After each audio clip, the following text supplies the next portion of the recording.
हो, बरोबर आहे. तुमची माहिती मीडियातून मला समजली.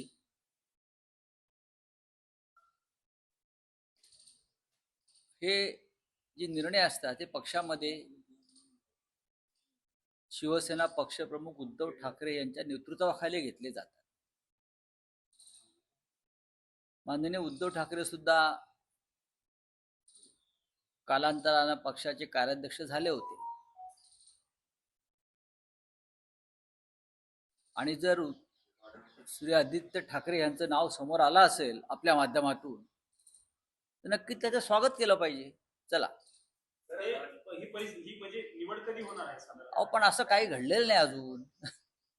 ही तुमच्याकडनं जी मीडियाला जी माहिती आता दिसते त्याच्यावरती मी उत्तर दिलं आहे.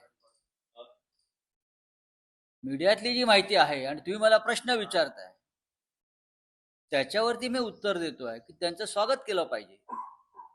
आणि नक्कीच आता तरुण पिढीच्या हाती नेतृत्व देताना या सगळ्या गोष्टीचा विचार केला पाहिजे की पुढलं राजकारण हे तरुणांच्या हातातच जायला पाहिजे. पण ठाकरेच का? कारण आदित्य ठाकरे महाराष्ट्रात फिरत नाही, तुमचे खासदार बोलतात.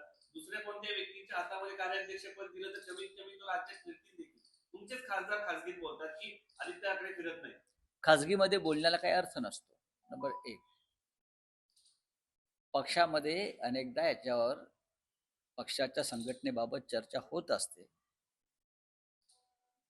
मुंबई महानगरपालिकेच्या निवडणुकीत किंवा इतर महानगरपालिकांच्या निवडणुकीमध्ये आदित्य ठाकरे यांनी उत्तम पद्धतीनं काम केलेलं आहे. त्यांची जी टीम आहे तरुणांची, त्यांनी उत्तम काम केलेलं आहे. तर विधान परिषदेत उद्धव ठाकरे जाणार का किंवा शिवसेनेमधून कोण जाणार? का बरं? दिल्लीमध्ये विधान परिषदेवरती चर्चा का व्हावी? आज उद्या लोकसभेमध्ये महिला आरक्षण विधेयक आहे, डिलिमिटेशनचा विषय आहे. हा, या बिलांमुळे देशामध्ये एक आग लागलेली आहे. उत्तर विरुद्ध दक्षिण असा संघर्ष सुरू झालेला आहे. मुख्यमंत्री स्टालिन यांनी सरकारला एक इशारा दिलेला आहे. हे अत्यंत गंभीर विषय आहे.